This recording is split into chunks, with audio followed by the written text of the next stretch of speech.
arrived this morning in Kobe, and I live in Christchurch, New Zealand, and I've been a researcher in that environment for the last 8 years, because that's the time since our quake, and we also remember that occasion every year on the 22nd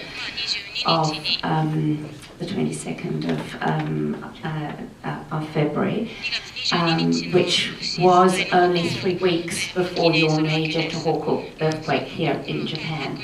And the first major occasion in Christchurch where we came together to memorialise and remember our dead and the destruction of 3/4 of our city, was overwhelmed by thoughts of what had happened in Japan and the tsunami. So we have a great sense of emotional closeness.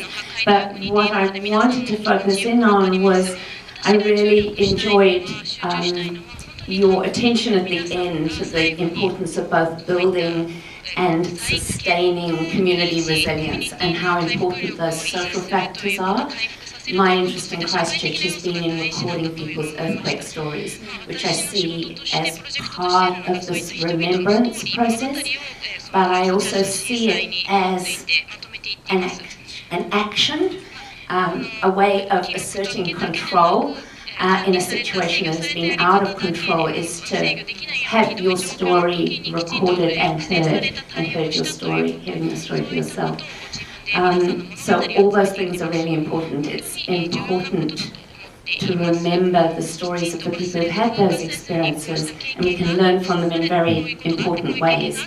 Some of the stories I've recorded are the stories of the community organisations and how important they were for response, but also how important they've been in recovery.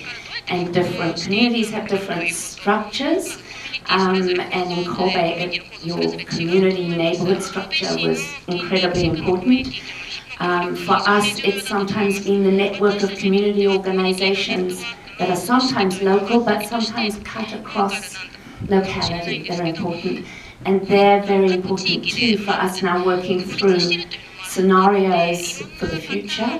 And we also have a strong group at University of Canterbury who picked up on the scenario agenda in terms of disaster resilience, and they are running that through community groups, which is another way in which we've learned from Kobe.